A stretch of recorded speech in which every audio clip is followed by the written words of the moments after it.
और सत्ता में अब बात उस इलेक्ट्रॉनिक वोटिंग मशीन की जिसका विरोध देश के सबसे बड़े विपक्षी राजनीतिक दल कांग्रेस के एजेंडे में सबसे ऊपर है, लेकिन उसके साथी दलों के एजेंडे में ये लगातार नीचे की तरफ खिसकता जा रहा है। और हालत यह है कि कुछ वक्त पहले तक जिस ईवीएम के विरोध में इंडिया गठबंधन में चट्टान वाली एकता थी, अब उस एकता में राजनीतिक रिसाव शुरू हो गया है और कांग्रेस को ही नसीहतें की डोज दी जा रही है। सबसे नई नसीहत कांग्रेस के मजबूत साथी और कुछ ही वक्त पहले जम्मू कश्मीर के सीएम बने उमर अब्दुल्ला ने और टीएमसी सांसद अभिषेक बैनर्जी ने दी है। उमर अब्दुल्ला ने कांग्रेस से ईवीएम का रोना बंद करके चुनावी नतीजों को कबूल करने के लिए कहा है, जबकि टीएमसी सांसद अभिषेक बैनर्जी ने कहा कि उन्हें नहीं लगता कि ईवीएम पर लग रहे आरोपों में कोई भी दम है।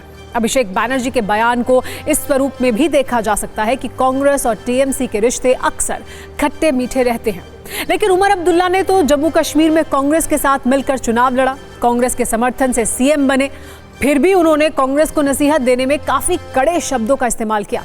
उमर अब्दुल्ला ने एक इंटरव्यू में कहा है कि जिस ईवीएम से आपके करीब 100 सांसद जीतते हैं, कुछ महीने के बाद जब नतीजे आपके पक्ष में नहीं आए तो आप ईवीएम को दोष नहीं दे सकते।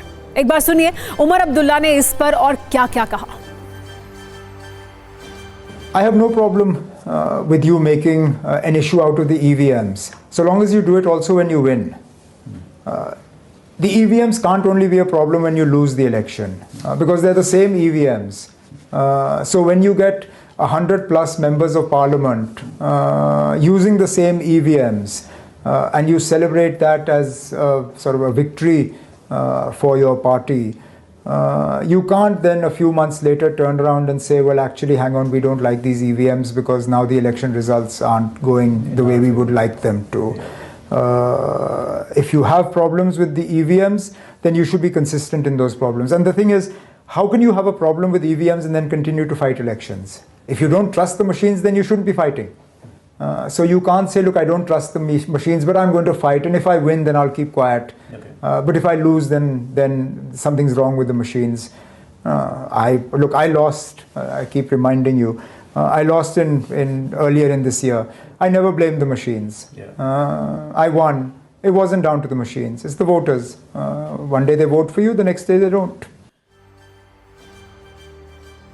3 दिन पहले प्रियंका गांधी ने लोकसभा में संविधान पर चर्चा के दौरान बीजेपी को बैलेट पेपर से चुनाव जीतने की चुनौती दी थी। हरियाणा और महाराष्ट्र चुनाव के बाद कांग्रेस ने ईवीएम के खिलाफ राष्ट्रव्यापी आंदोलन का ऐलान किया था। ऐसे में उमर अब्दुल्ला का ईवीएम वाला बयान कांग्रेस को काफी चुभ रहा है। कांग्रेस सांसद मणिकम टैगोर ने सोशल मीडिया पर एक पोस्ट किया। इसमें उन्होंने उमर अब्दुल्ला से पूछा है कि मुख्यमंत्री बनने के बाद सहयोगी दलों के प्रति उनका रवैया क्यों बदल गया है। उन्होंने ये भी साफ किया है कि कांग्रेस ईवीएम के मुद्दे को चुनाव आयोग के सामने जरूर उठाएगी। हालांकि बीजेपी कांग्रेस और उसके सहयोगियों के मतभेद को देखकर काफी आनंद में है।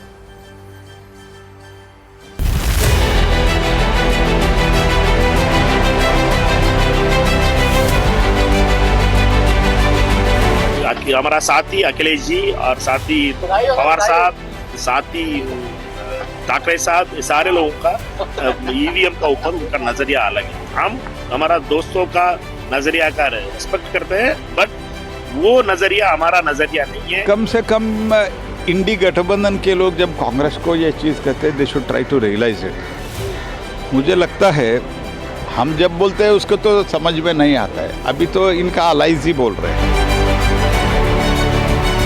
किसी दल, किसी नेता के बारे में हमें कुछ नहीं कहना, लेकिन जो उन्होंने सुझाव दिया है, आप बात को ईवीएम तक मत पहुंचाइए। जो सुझाव दिया है कि बीजेपी से मुकाबला करने के लिए सोशल मीडिया है, मीडिया है, आपको इनका भी साथ लेना पड़ेगा। इनके साथ साथ आपको बूथ स्तर पर भी काम करना पड़ेगा। वो उन्होंने सुझाव दिया है, मैं उनके सुझाव से सहमत हूँ कि मीडिया का भी साथ लेना पड़ेगा और बूथ स्तर पर भी आपको काम करना पड़ेगा। मुझे नहीं लगता है कि ये जो एलिगेशन है इसमें कोई सब्सटेंस है। अगर फिर भी किसी को लगता है कि भाई ईवीएम मैनिपुलेट हो सकता है, ईवीएम हैक हो सकता है, तो मुझे लगता है डेलीगेशन जाके इलेक्शन कमीशन को मिलना चाहिए, मिलके एक डेमो दिखाना चाहिए कि भाई ये टेक्नोलॉजी से या ये सॉफ्टवेयर से या ये मैलवेयर से आपका ईवीएम हैक हो सकता है। और अगर वो भी नहीं कर सकता है तो इसको लेके नीचे आंदोलन करें। भाई खाली 2-3 टिप्पणी करने से नहीं होता है।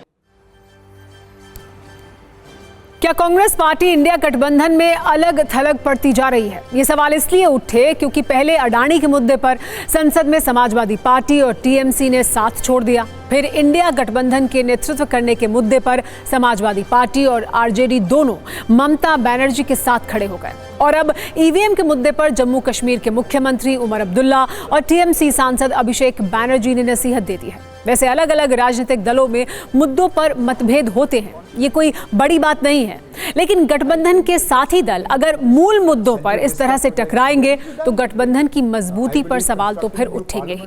वैसे उमर अब्दुल्ला न सिर्फ ईवीएम पर सरकार को क्लीन चिट दे रहे हैं, बल्कि नई संसद के निर्माण के लिए बहुत बधाई भी दे रहे हैं। वो ये कह रहे हैं कि ये एक शानदार आइडिया था और बहुत जरूरी था, जबकि कांग्रेस नए संसद भवन के मुद्दे पर सरकार की आलोचना करती आई है। The right thing to have been done.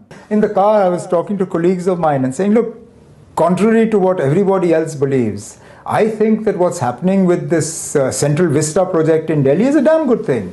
I believe constructing a new parliament building was an excellent idea. We needed a new parliament building. The old one had outlived its utility. We need these new central secretariat buildings. It's a good thing. They've built a purpose-built house for the vice president and the prime minister. Now that's not because I'm a BJP spokesperson. I believe that that's the right thing to have been done.